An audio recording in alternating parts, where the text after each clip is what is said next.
All right, so we have Balto, which is my next review. Now, I made a mistake at the end of my last review video. I was supposed to randomly close my eyes, pick movies down here, and just pick one and pull it out.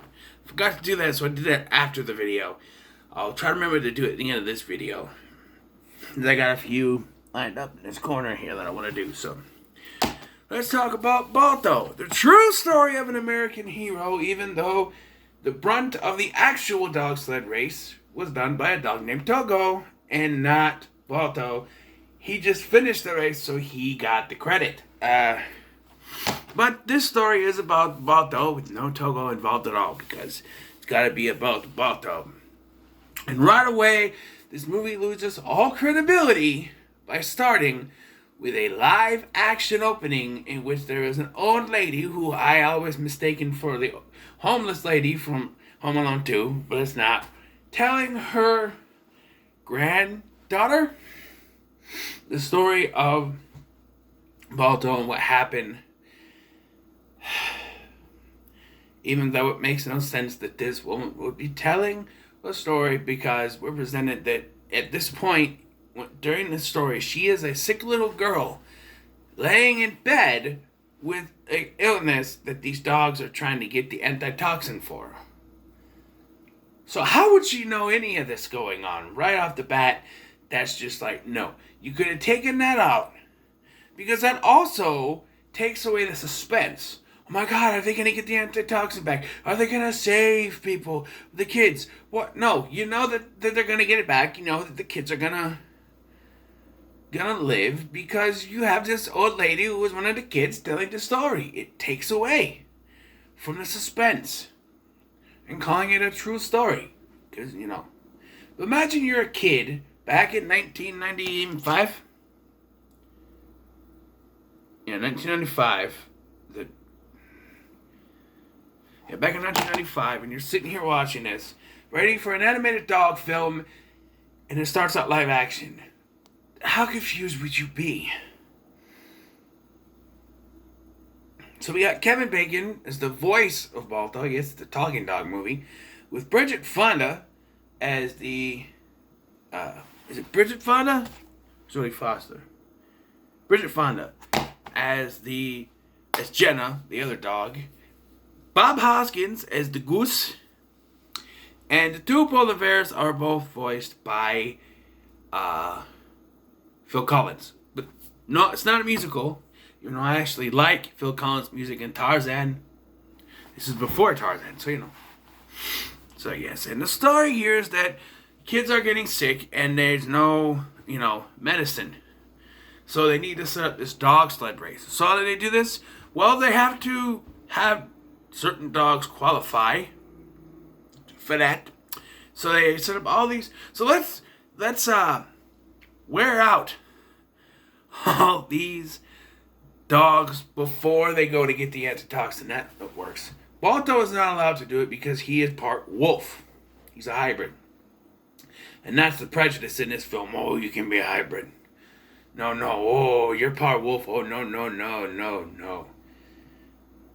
And then you have Steel, who from moment one, from the first second you see him in this film, you know he is the bad guy because of the way he talks. He's voiced by Jim Cummings, who's very good at doing an evil voice, but he's animated and sounds so evil. A normal person.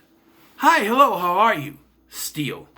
Hi, hello, how are you? From just hello, here, I'll have a Happy Meal. Don't forget the Diet Coke. Just so evil. Everything about him is evil. And here's the one thing about this movie that I absolutely can't stand. Because for him, leading this dog sled team, he doesn't care. He could care less about saving the children. He wants the glory for himself. Because at one point, something happens, they get stuck, and Balto runs in to help them. He eventually finds them, and he's ready to take the antitoxin back by himself to save the kids, but still won't let him, because if Balto does that, he won't get the glory for it. Now, I don't know if there was really a dog named Steel, but the way they wrote this story, Steel should have been Togo. Think about it, because Togo is the one who actually made the run, but Balto gets the glory for it. It would make sense if they named him Togo. Maybe they wanted to, and they said, no, we can't do that. Who knows? But Steel, he's so evil. Man, he's so evil because... So, every time, Balto wants to take the toxin, he won't let him, and so they get into a fight, in which, during this fight, Steel gets a hold of Balto's neckerchief thing, and it comes loose and he falls off a cliff. And so, he survives because it's a cartoon, and Steel decides, well, if I can't get the glory, nobody can. So, Balto, while on the way there, scratched up some trees so that he could find his way. Well, he told Steel what he did because Steel needs to know. And so Steel starts scratching up a bunch of other trees to mess him up. So at that particular moment, he's been selfish up to this point, but this particular moment is when he says, fuck dying children. If I can't get the glory, no one can, and I don't care if those kids live or die. And from this moment on, it's just, God says, let myself fuck with Balto, because you have ice cracking and avalanches and stalagmites falling and just a whole bunch of stuff. And like the Nostalgia Critic said, you should just call this movie shit. The whole last 25 minutes to a half hour of the film, Balto doesn't talk. And the Nostalgia Critic also pointed this out. It would make sense. Because would it be kid appropriate for all this stuff? Like, avalanche, oh fuck. Shit. God damn it. Just... I don't know, but he doesn't talk. There's not even any... After he gets back and everything, there's no dialogue from him. And I feel like Steel doesn't really get that much of a comeuppance either. Steel makes it back before everyone else, and he makes up the story that, Balto came in and he stole the antitoxin, and all the other dogs were basically dead, and I had to carry them on my back, and all that stuff. And then, when Jenna doesn't believe him, and she chases after him, which I think she tries to, but she doesn't believe him. And then you have, Balto showing up with the rest of the dogs, and the antitoxin. And he saves the day, and then Steel just gets basically a stern talking to by the others, and then they're like, oh, we're not talking to you anymore because you lied, and then that's it. There's no justice for him, nothing.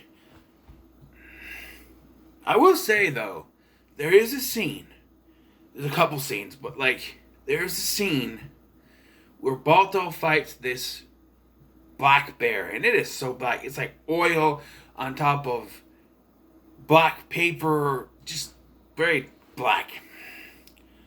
The quote in the Nostalgia Critic, he's so black, his blood is coffee. I love that line, that's why I had to repeat it. I'll give him credit. Yeah. But another thing he pointed out, and I thought of too, watching this, why don't the polar bears, who are actually supposed to be bigger than black bears, fight him? Instead, they're smaller, and all they do is save Balto after he falls in the ice. So I don't know. And there's one thing I forgot. I forgot what it was. There was another thing. What was it? Oh yeah, I remember now. So there's a moment that's very Lion King. This came out in 95, a year after The Lion King, so you can kind of credit that. There's a scene where Balto is on his own. He doesn't know if he could find, a way. And he's on the brink of dying. Snow coming in and a blizzard and stuff like that. And there's this big white wolf that comes in and just howls. And then, is about to walk away, like, oh, okay, you're not gonna do anything. Fuck you then. He goes to walk away, and the Balto gets up and he howls, and then the wolf comes back and he howls, and it's a circle of life moment, it seems. But you gotta wonder, what was the grandma telling the little girl at this point? This white wolf showed up and went, ah, ooh, and then Balto didn't do anything, so he said, screw you, and went to leave, and then Balto gets up and goes, ah, ooh, and the wolf comes back, and they both go, ah, ooh. You have movies where the characters are telling a story, and you gotta wonder, because there's no story at that point, so there's no narration at that point, I should say. Who knows? Who knows? But yeah, it ends. Everybody gets together, or gets back. Balto and Jenna rub noses because I guess that's the dog's way of making out. I don't know. It'd be kind of weird to show kids them licking each other in the face, And yeah, that's it. We have a wrap up with the two other characters at the end, 2 live action wrap up, and then that's it. And they say that Balto actually did all that stuff, which, as I mentioned at the beginning of this, is bullshit. He just finished up the race. Togo was the one who did the brunt of it. But it's an animated kids film. What are you going to do? Growing up, this was a film I watched a lot. I didn't know a lot of the truths about it, but that doesn't change anything. I like this film. I'm going to give it a 7 out of 10. I think it's decent. I think it's fine. Show it to you kids. I think they'll get into it. Maybe the beginning of the film, will take them out a little bit, but once you get into the brunt of it. Also, I want to say, this is in full screen. And I bought this a few years ago from Walmart. It's in full screen. Same thing for Beethoven, which I got here, which I don't know, that'll be the next one. I have to find out. So let's find out. Eyes closed.